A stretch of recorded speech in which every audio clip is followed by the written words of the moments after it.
Good morning students, my name is Gajendra Singh महन। प्यारे बच्चों, आज हम कक्षा 5 विषय संस्कृत पाठ 2 संस्कृत व्याकरण पढ़ेंगे।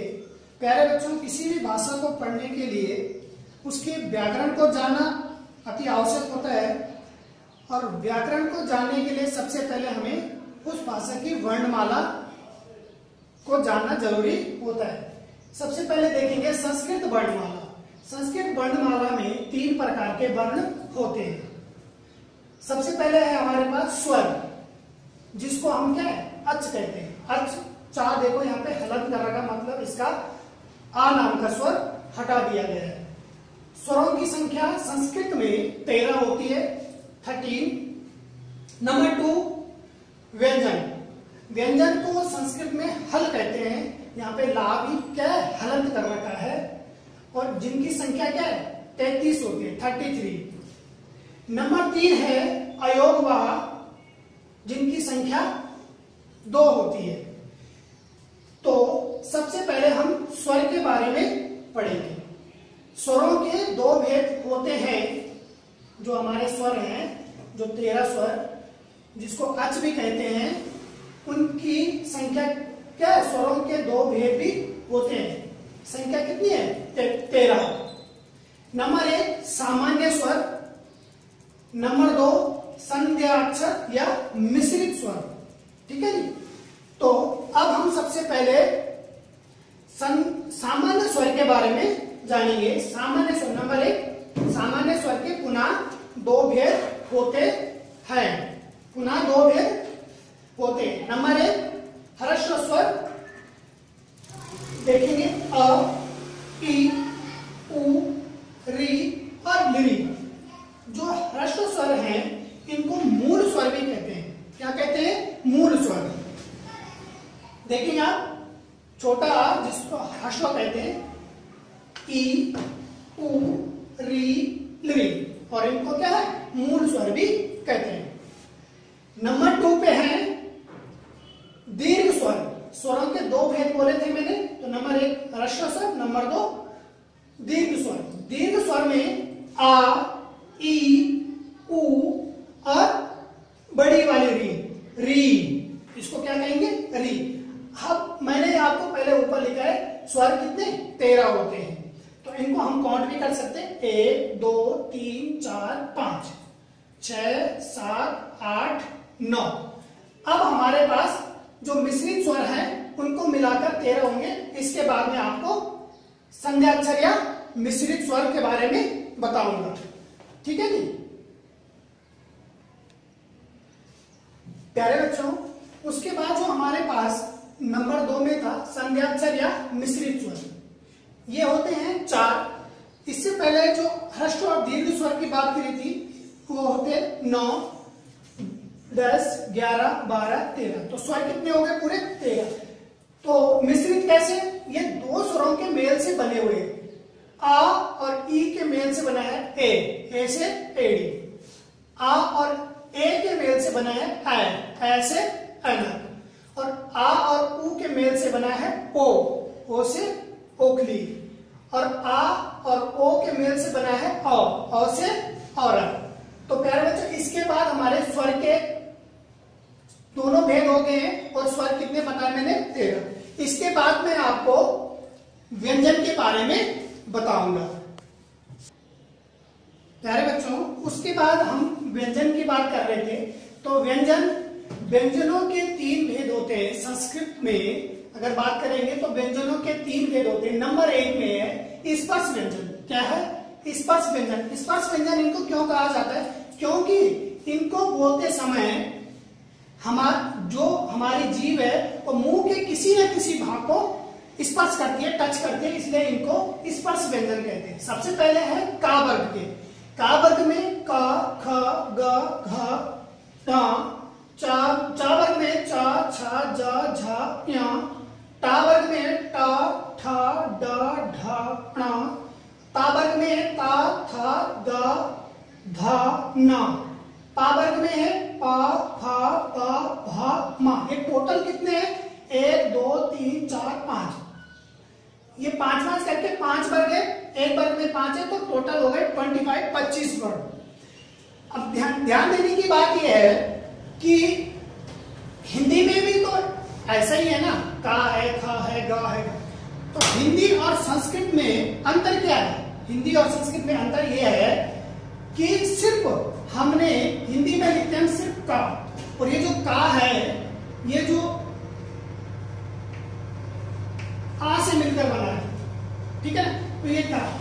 पर संस्कृत में सिर्फ फर्क इतना है कि इनको हलंत किया गया है।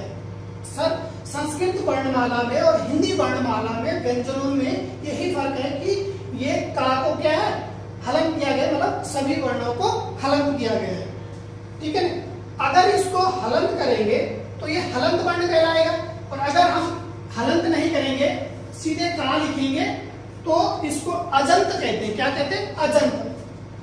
अगर इस का को हलंत नहीं करेंगे इस वर्ण को अजंत कहते हैं। क्या कहते हैं? अजंत। मतलब हिंदी में अजंत वर्णों का प्रयोग करते हैं हम, पर जबकि संस्कृत में हलंत लगाने से ये हलंत वर्ण कहलाते हैं। उसके बाद नंबर 2 पे आया हमारे व्यंजनों में अंतस्थ व्यंजन, ठीक है। अंतस्थ व्यंजन का अर्थ यह होता है कि य, र, ल, व को बोलते समय हमारी जीभ जो है वो मुंह के किसी भी भाग को स्पर्श नहीं कर रही, बल्कि हमारे कंठ से बोले जा रहे हैं। अब हम बोल के भी देख सकते हैं, य, र, ल, व, इनकी संख्या कितनी है? 4। उसके बाद नंबर 3 में है ऊष्म व्यंजन। अब ऊष्म का अर्थ क्या होता है? जिन वर्णों को बोलते समय हमारे मुख से ज्यादा ऊर्जा, ज्यादा ऊष्मा निकलती है या अन्य वर्णों की अपेक्षा दुगनी ये ऊर्जा लगती है, उसे ऊष्म व्यंजन कहते हैं। जैसे शा, सा, सा, ह। ये कौन सा सा है? तालव्य सा। इसको हलंत कर रखा है, संस्कृत में हलंत करने पड़ेंगे तभी वो संस्कृत के वर्णमाला में उपयुक्त होंगे। नंबर 2 है सा। कौन सा वाला सा है? मूर्धन्य सा। और तीसरा है हमारे पास शा, ये है दंत्य सा। इसको बोलते समय हमारी जीभ जो है नीचे दांत के नीचे वाले हिस्से को स्पर्श करती है। और तीसरा है हा। हा को भी हम क्या ज्यादा ऊर्जा के साथ बोलते हैं, तो इनकी संख्या भी 4 है। तो मैंने आपको शुरू में बताया था कि व्यंजन कितने होते हैं? 33। तो हम गिन सकते हैं 25 ये हो गए, 26, 27, 28, 29, 30, 31, 32 और 33। तो मतलब कहने का अर्थ ये है पूरे वर्ण व्यंजन संस्कृत में ये कितने हो गए? 33 हो गए। उसके बाद जो अन्य वर्ण बचते हैं, सबसे पहले है संयुक्ताक्षर वर्ण। ये भी व्यंजनों की श्रेणी में आते हैं, पर इनको व्यंजन नहीं कहते। संयुक्ताक्षर, संयुक्ताक्षर में अक्ष, त्र, ज्ञा, ज्ञा से ज्ञानी वाला। तो अच्छा जो है ये का हलन करने से का और सा से मिलकर अच्छा बनता है, और त्र जो है ता और रा को मिलकर त्रा बनता है, और जो ज्ञा है वो जा और ज्ञा को मिलकर ज्ञा बनता है। ज्ञा कौन सा वाला? ये वाला, ठीक है नी। और रा, अक्षा, त्रा, ज्ञा, ये क्या है? संयुक्ताक्षर वर्ण में आएंगे। उसके बाद हमारे पास नंबर 3 बचता है। नंबर 3 में हमारे पास बचता है अयोगवाह वर्ण। उसके बारे में आपको मैं बताऊंगा, तो इसको आप ध्यान से देखेंगे और इसको एक बार घर पे रीड भी करेंगे। तो प्यारे बच्चों, नंबर 3 मैंने सबसे पहले शुरू में लिखा था। नंबर 3 में अयोगवाह वर्ण। अयोगवाह वर्ण में सबसे पहले आता है अंग और अह। जब हम आ ई पढ़ते तो लास्ट में अंग और अह आता है। तो जो इस अंग की मात्रा बनती है तो इस मात्रा को क्या कहते हैं? अनुस्वार कहते हैं। क्या कहते हैं? अनुस्वार। और अह की जो मात्रा बनती है इसको हम विसर्ग कहते हैं। आपने देखा होगा संस्कृत में अधिकतर सभी शब्दों के पीछे विसर्ग लगा रहता है, तो इनको विसर्ग कहेंगे। तो प्यारे बच्चों, जो हिंदी वर्णमाला, संस्कृत वर्णमाला में मैंने आपको स्वर और व्यंजन और अयोगवाह वर्णों के बारे में बताया, इसको आप ध्यान से देखेंगे और आपके पीडीएफ में भी डाला है, उसको याद ध्यान से देखकर याद भी करेंगे। इसके बाद में आपको हमारे जो दूसरे लेसन में लिंग के बारे में बताऊंगा, तो आप इसको ध्यान से देखेंगे। तो प्यारे बच्चों, इस जब वर्ण संस्कृत वर्णमाला के बाद आपके इसी सेकंड लेसन में है लिंग और पुरुष। हिंदी वर्णमाला को संस्कृत वर्णमाला में लिंग 3 प्रकार के होते हैं। सबसे पहले पुल्लिंग। पुल्लिंग का अर्थ है जो पुरुष जाति का बोध कराते हैं। जैसे बालकः, यहाँ पे क्या है पीछे लगा हुआ विसर्ग, जो मैंने अभी आपको अयोग वहा में बताया था। दूसरा है अश्वः, बालका मतलब बालक, अश्वः मतलब घोड़ा आदि आपके पास कुछ भी हो सकते हैं जो पुरुष जाति का बोध कराते हैं। नंबर 2 पे है स्त्रीलिंग। स्त्रीलिंग का अर्थ यह होता है जो स्त्री जाति का बोध कराते हैं। तो जैसे नंबर 1 में है बालिका, स्त्रीलिंग में जो अंतिम वर्ण होगा उसमें आ की मात्रा होती है। तो स्त्रीलिंग में सबसे पहले बालिका मतलब लड़की कोई बालिका। नंबर 2 में है अश्वा, अश्व मतलब जो स्त्री जाति का बोध कराते हैं आदि में। और नंबर 3 है आपके पास नपुंसकलिंग। नपुंसकलिंग में अधिकतर जो निर्जीव वस्तुएं होती है, तो जैसे फलम फल। नंबर 2 में पुष्पम पुष्प आदि कुछ भी हो सकता है। और उसके बाद पुरुष की बात करेंगे तो संस्कृत वर्णमाला में 3 पुरुष होते हैं, प्रथम पुरुष, मध्यम पुरुष, उत्तम पुरुष। ध्यान से सुनेंगे, प्रथम पुरुष को हम अन्य पुरुष कहते हैं। जैसे 2 लोग बात कर रहे हैं और हम किसी तीसरे के बारे में बता रहे हैं, उसे प्रथम पुरुष कहा जाता है या अन्य पुरुष कहते हैं। जैसे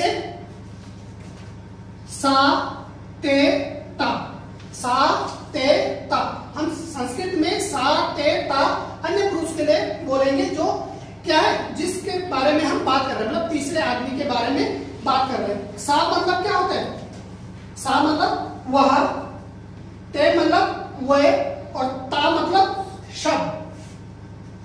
वह वह सब, वह जा रहा था एक वचन में है, ते मतलब वह दो लोग जा रहे थे, ता मतलब शा बहुत सारे लोग जा रहे थे। ठीक है। उसके बाद है मध्यम पुरुष। मध्यम पुरुष मतलब जो हम 2 बात करें तो जो दूसरा आदमी जिसके साथ हम बात कर रहे हैं उसे मध्यम पुरुष कहते हैं। जैसे उसके लिए हम करेंगे त्वम या युवाम शब्द का प्रयोग।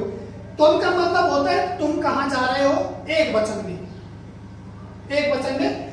और युवाम मतलब तुम दोनों कहां जा रहे हो, मतलब 2 वचन में, 2 लोगों के लिए बोल रहे हैं कि तुम दोनों कहां जा रहे हैं।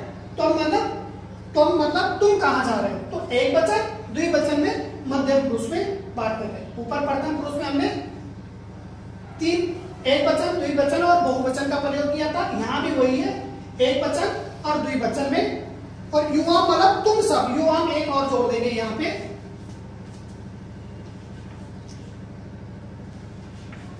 युवा मतलब तुम सब, युवा मतलब तुम सब बहुवचन में आ गया। तुम सब कहां जा रही है, बहुवचन का शब्द है। और उसके बाद है उत्तम पुरुष।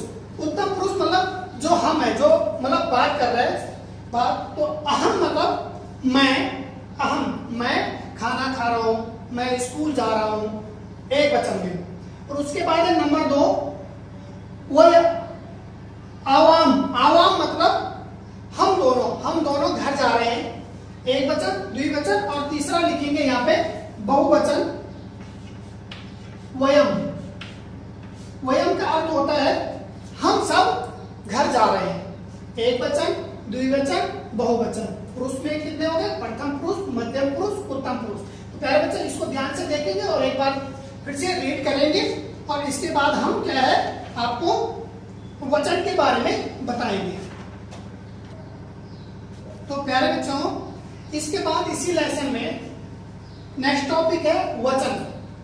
तो संस्कृत में वचन मैंने आपको बताए थे 3 होते हैं, एक वचन, द्विवचन और बहुवचन। एक वचन में देखो जैसे हम बालका मतलब एक बालक, बालिका मतलब एक बालिका आदि बहुत सारे हो सकते हैं। नंबर 2 द्विवचन में बालको मतलब 2 बालक, बालको 2 बालक होंगे तो उनको हम बोलेंगे बालको। और बालिके मतलब 2 बालिकाएं होगी तो बालिके बोलेंगे, आदि बहुत सारे हो सकते हैं। नेक्स्ट नंबर है बहुवचन। बहुवचन में देखेंगे बालका, बालका विसर्ग लगाओ पीछे, ठीक है, बालका तो मतलब बहुत सारे बालक, और बालिका मतलब बहुत सारी बालिकाएं। नेक्स्ट नंबर टॉपिक है आपके पास शब्द रूप। ध्यान से देखेंगे शब्द रूप। शब्द में अकारांत पुल्लिंग शब्द है, आकारांत स्त्रीलिंग और इकारांत स्त्रीलिंग शब्द है, और नंबर 3 अकारांत नपुंसकलिंग शब्द है। तो अकारांत का अर्थ होता है कि जिन शब्दों का अंत छोटे आ से हो रहा हो उसे कहते हैं अकारांत, और जिन शब्दों का अंत बड़े आ से हो रहा होगा उसे कहते हैं आकारांत, और या इकारांत जिन शब्दों का अंत क्या ई की मात्रा से हो रहा होगा, और वो आकारांत और इकारांत शब्द अधिकतर स्त्रीलिंग में होते हैं। और नेक्स्ट नंबर है अकारांत नपुंसकलिंग, मतलब अकारांत है अंत उसका क्या है छोटे आ से होगा पर वो नपुंसकलिंग में, जैसे मैंने आपको कहा निर्जीव वस्तुएं। तो अकारांत मतलब जिन शब्दों का अंत आ से होता है, तो पुल्लिंग शब्द में बालकः, बालकः मतलब एक बालक। तो इस काम में क्या है छोटा आ ऑलरेडी पहले से रहता है। नंबर 2 पे है धावकः, धावका मतलब दौड़ने वाला, रेस लगाने वाला। तो इस काम में भी क्या होगा आ पहले से, छोटा वाला जो आ होता है ऑलरेडी पहले से रहता है, आप लोगों को पता है। आदि बहुत सारे शब्द हो सकते हैं। उसके बाद आकारांत और इकारांत स्त्रीलिंग शब्द। तो मैंने आपको कहा कि आकारांत और इकारांत जो शब्द होते हैं वो ज्यादातर स्त्रीलिंग में आते हैं। तो जैसे लता, तो यहाँ पे अंत किससे हो बड़े आ से हो रखा है, बड़े आ से हो रखा है। तो लता किसी लड़की का नाम हो सकता है या पेड़ की लता हो सकती है। नंबर 2 इकारांत शब्द, एक दूसरा उदाहरण दे रखा मैंने नदी। तो दा पे किस चीज की मात्रा है ई की मात्रा है, तो इकारांत। ये क्या हो गया आकारांत हो गया, ये शब्द इकारांत हो गया। ऐसे अनेक शब्द हो सकते हैं, आदि कुछ भी हो सकता है। नंबर 3 में है अकारांत नपुंसकलिंग शब्द। अकारांत मतलब शब्द का अंत क्या है आ से होगा, तो देखेंगे फलम, पुष्पम आदि। अब आप कहेंगे कि यहाँ पे तो हलंत ऐसा, इसका तो हट रखा है। तो प्यारे बच्चों जो अधिकतर जो नपुंसकलिंग शब्द होते हैं उन पे हलंत लगा होता है, तो ये क्या इनका अंत भी अकारांत से ही है। तो फलम, पुष्पम आदि। तो प्यारे बच्चों इसके बाद नेक्स्ट टॉपिक आपको पढ़ाऊंगा मैं, तो इसको आप ध्यान से देखेंगे, ठीक है। ठीक प्यारे बच्चों, उसके बाद हमारे पास टॉपिक है दूसरा क्रियापद। क्या है क्रियापद? क्रिया के मूल रूप को धातु कहते हैं। तो संस्कृत में धातु है, अब मैंने लिखा है यहाँ पे 2 उदाहरण, पठ धातु और लिख धातु आदि बहुत सारे होते हैं। और धातु के विभिन्न लकारों में अलग अलग रूप चलते हैं, विभिन्न लकार होते हैं। देखिए लट लकार, लंग लकार, लिट लकार, लोट लकार आदि होते हैं। तो लट लकार लट लकार में जो रूप चलते हैं वो वर्तमान काल में चलते हैं, और भूतकाल में जो रूप चलते हैं वो लंग लकार में चलते हैं, और भविष्य काल में जो रूप चलते हैं वो लिट लकार में चलते हैं। तो आदि भी होते हैं। तो मैंने वर्तमान काल लट लकार के पठ धातु के यहाँ पे रूप लिखे। पठ धातु के वर्तमान काल लट लकार के रूप लिखे, प्रथम पुरुष, मध्यम पुरुष, उत्तम पुरुष। मैंने पहले भी आपको पुरुष के बारे में, प्रथम पुरुष मतलब जिस तीसरे के बारे में बात कर रहे हैं, मध्यम पुरुष मतलब जो दूसरा आदमी हमारे साथ बात कर रहा है, और उत्तम पुरुष मतलब हम स्वयं। एक वचन, द्विवचन और बहुवचन।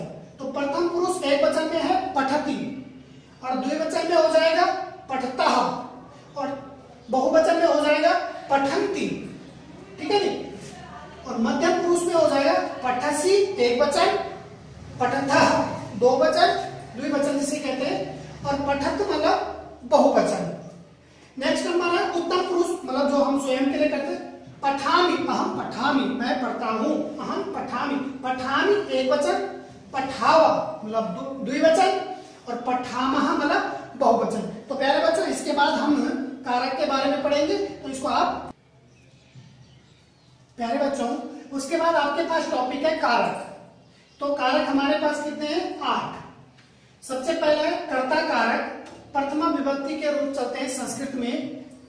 कर्म कारक, द्वितीय विभक्ति, कर्ण कारक, तृतीय विभक्ति, संप्रदान कारक, चतुर्थी विभक्ति, अपादान कारक, पंचमी विभक्ति, संबंध कारक, षष्ठी विभक्ति, अधिकरण कारक, सप्तमी विभक्ति, संबोधन कारक, अष्टमी विभक्ति। तो कारक चिन्ह भी मैंने लिखे हैं, आपने हिंदी में भी, हिंदी ग्रामर में भी पिछली क्लास में पढ़ा होगा। तो कर्ता ने कर्म को कर्ण से के द्वारा संप्रदान के लिए अपादान से मतलब अलग होना, किसी चीज से अलग होना। संबंध कारक का, के, की, रा, रे, री, ना, ने, नी भी आता है। अधिकरण कारक में, पे, पर। संबोधन कारक में है हे, अरे आदि। तो कारक आपको पिछली कक्षा में भी पढ़ाया गया हिंदी व्याकरण में, और आप इसको भी ध्यान से पढ़ेंगे और इन कारकों को और कारक चिन्ह को याद करना है, क्या करेंगे। तो प्यारे बच्चों, आज हमने संस्कृत व्याकरण में पाठ 2 में सबसे पहले पढ़ा था संस्कृत वर्णमाला।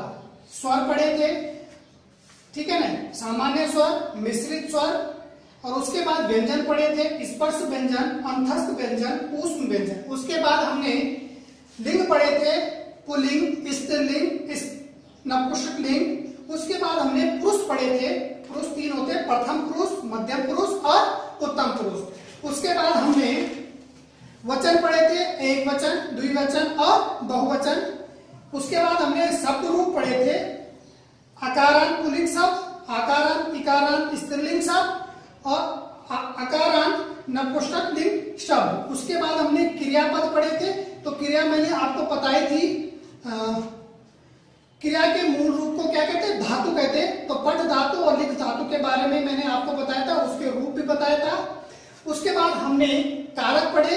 तो कारक हमारे पास 8 होते हैं, इसको आप ध्यान से देखेंगे और लेसन नंबर 2 अपनी बुक्स पे ध्यान से पढ़ेंगे और उसको याद करेंगे, और अपनी नोटबुक्स में जो मैंने PDF डाला है उसको भी नोटबुक पे करेंगे। Thank you very much.